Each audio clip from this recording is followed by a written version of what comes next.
Hello. So I did ask people to write me questions and comments that they wanted me to answer.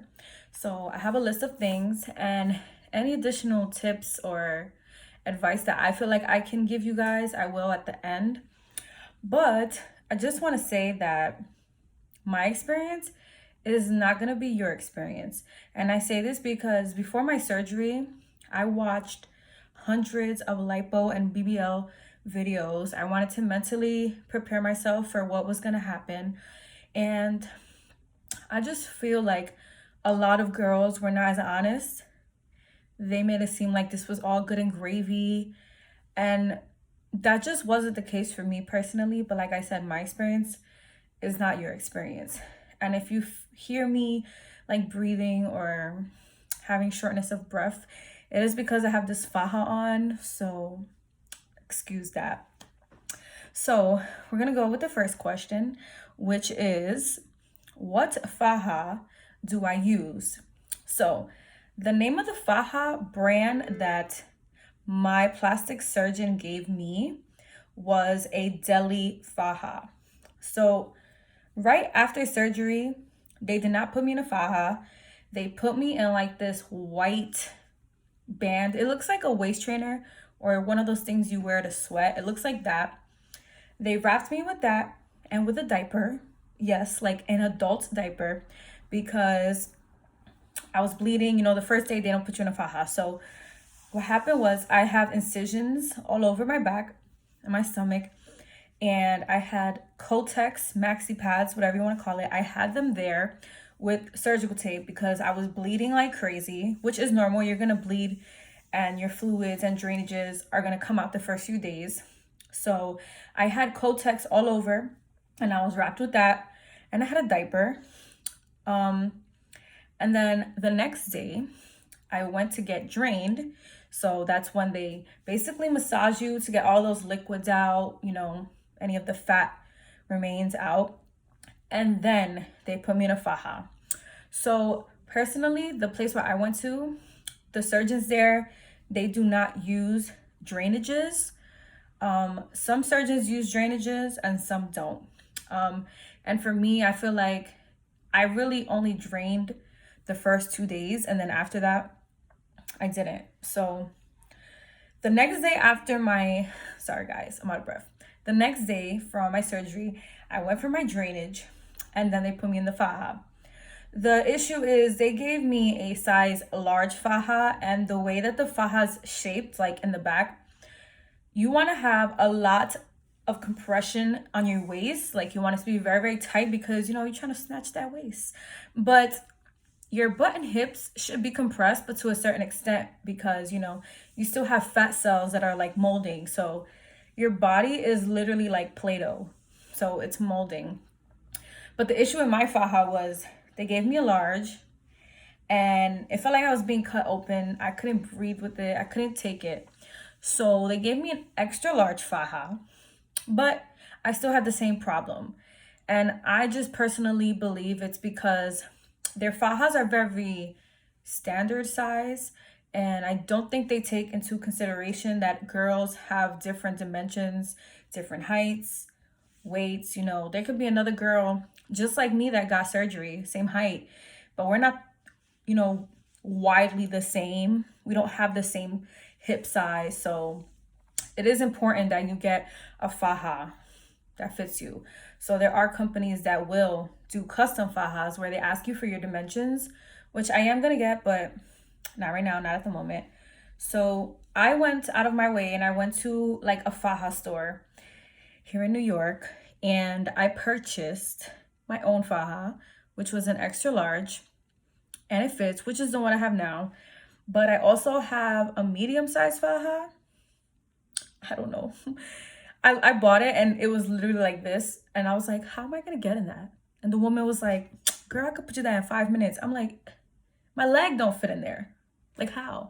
But yeah, the faja, like putting it on is so painful. It took 3 people to put my faja on the first day. And I had to lay on my back for them to put it. And I was screaming in excruciating pain. Okay. Like I'm not going to sit here and say, yeah, I just slipped into the faja, because no, No, no, no. That's not how it worked. I had to hold for my dear life, pray to Jesus, and get in that faja. I even think one day I took one of the Percocets just to put the faja, and then I put numbing cream and everything to put the faja on. So just that's a reminder. So the next question is, what did I feel after surgery? So I'm gonna start with like right after surgery. So right after surgery, I was drugged up. I remember I had to put my clothes on, which they helped me put my clothes on, and I had to get in the car and lay like this on my back. I mean, on my stomach, which I don't even remember the ride home. All I remember was I was walking really slow and I was like, I just want to sleep. I'm hungry. So the first day that I got home, I wasn't really in pain. I was more like sore. I'm gonna try to insert a video clip of me like super drugged up, which I was gonna put in this video, but I looked at myself and I was like, girl, you look crazy. And I have a whole diaper on, so but yeah, I was just like drugged up. I was numb and sore, but pain-wise, I really didn't feel pain. Now, day 2 of surgery, after surgery, boy, I was in pain. I was screaming. I was telling God I regret it. I was apologizing for every sin I've ever committed because I was in so much pain. I was like, God, I'm sorry for being vain. I'm so sorry. Why did I do this to myself? I was regretting it. Like, I'm not even gonna lie to you. I was like, I wish I never did this to myself. I felt like I was dying. And the worst day for me was day 3. I'm talking about like I was having mental breakdowns, crying from being in pain. Like, I get flashbacks. And I do just want to say that I personally feel like surgery traumatized me. And I'm not joking. Like, I told my boyfriend, I was like, I think I might need therapy after what I just went through, because even watching a TV show with surgeons and like seeing the room like freaks me out now because I just think of the pain. The third one, post-care op. Well, post-care equipment, sorry. So you're gonna need a lot of Tylenol, a lot of diapers, a lot of Kotex, icy hot, arnica tablets for bruising, swelling, and stiffness.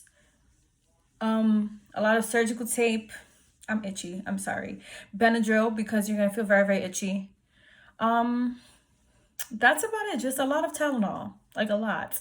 And make sure you have very comfy shoes and like batas, dresses. You know, you can't wear jeans. You don't want to put anything on that you have to put with your feet. Like, just put shirts over. And if you don't care about it getting stained, okay? So next question is, did I have local or general anesthesia? And boy, let me tell you, I thought I was invincible. I was like, local anesthesia? Oh, I'm gonna be awake? Like, okay, it's all good. They're gonna numb me anyways, right? Bro. General anesthesia is when you're put to sleep. And initially, I was very scared of that because I was like, what if I don't wake up? And they told me, local anesthesia, faster recovery time, you're gonna be awake. So in my head, I was like, okay, local anesthesia, I could be up. I see what's happening. I'm not gonna feel it, but no. I felt everything. I felt it all. Everything, okay? During my surgery, I was threatened. I was told to be quiet because I was scaring the girls outside. And that they were gonna cancel me because I wasn't being quiet. Listen, as I said in my Instagram video, I felt like I was on a human trafficking black market table being cut open, okay? I felt like I was in a Saw movie. I felt everything. I felt when they put the local anesthesia, I felt the cannula, I felt everything. I felt everything, okay? It's traumatizing me. I felt it all, and I was screaming to God in my surgery, like, please, why am I going through this? I literally felt like I was being murdered, okay? Please don't do this awake. I've spoken to other girls who have also done it awake, and they say they didn't feel it. But listen, I felt it, okay? Some girls, they get drugged up and they ended up falling asleep. I thought I was gonna fall asleep because I don't do hard drugs. So I'm like, yeah, I'm gonna fall asleep. No, no, no, no. And what they gave me before surgery was Xanax, Percocet, and a Benadryl. Yeah, so I wasn't really drugged up. Like the Xanax, I get panic attacks, so I already have Xanax, but the Percocets didn't do anything because I felt it. Okay. So one of the questions was experience during surgery, which was that. But I will say I apologize to every single person in that room because I was screaming like in their face. And I was saying sorry. And there was a guy in the room, he was a photographer, and I turned to him and I was like, listen, I appreciate you so much right now. Like, can I please just hold your hand, please? And I was holding his hand. He was, going like this to me. And I told him, I was like, I really appreciate you because you're letting me just put all of my force on your hand right now when I'm in pain. And yeah, and the other girl who was in the room, she was mean. But there was another lady who also held my hand, so I had to apologize to her too. Yeah. Next question, did I need to lose weight? Yes, I did, because I was fat. So for my consultation, I was 139, and then when I went to my pre-op, I was 170. So I gained 40 pounds in quarantine, and I was also on antidepressants, which made me gain all that weight. So what I did was I had 2 weeks to lose 6 pounds, and I did it. I did no carbs for a whole week. I did fasting from 10 to 7. I wouldn't say I did keto because I don't really eat meat, but I was literally on no carbs. I was eating salads, an egg, vegetables. Like it was terrible. Did I need to take any medications? I actually had to get off my antidepressants. I was on Zoloft since February, and I'm on Zoloft because I get panic attacks and they're uncontrollable, and I had to get off of them. But thank God, I actually I had a little bit of anxiety, but it wasn't as bad, and I'm actually fully off of them right now. So thank God for that, because I don't want to be on no type of medication ever. So lastly, I'm just gonna give some tips that I wasn't really told, that I learned along the way. So I joined a lot of surgery groups on Facebook, BBL, Lipo, surgery. Every surgery group I could find, I joined it. It gave me a chance to interact and talk to other girls who were getting surgery. And I personally didn't make a surgery Instagram. A lot of girls, they make an SX page, which is they make a surgery page where you follow doctors, you follow other girls who are getting surgery, to do your research. And I did use, what's the name of this app? Real Self app, where you can actually see ratings on doctors. You can see their prices, any comments, any concerns. So I will say, if you're going to do surgery, please do all that, because I did it late. I did it after I already paid for my surgery because I'm impulsive. And also, don't just go to one doctor and be like, oh, I like your price, I'm going to do it. No. Ask questions. Ask if they are board certified. Ask if they have had any deaths. Ask if, how many surgeries they do a day, which is important. And overall, if you're going to have surgery, I suggest you maintain a diet before. So once you're out of surgery, you're going to maintain the diet. They told me to eat fats, which I am eating healthy fats like avocado, nuts, olive oil, but you don't want to eat junk food because you're going to gain it back. And I'm guilty of that. I'm not even going to lie. But it was because, hello, I did not have carbs for 2 weeks. I couldn't have nothing. Okay? I literally sniffed ice cream because I wanted it so bad. So I'm done with this video. I am going to make another video. So if you have any questions, comments, you already know. Follow me. I am 10 days post-op today. I didn't mean to flash you guys. I don't know if you can see. I'm a little swollen, but yeah.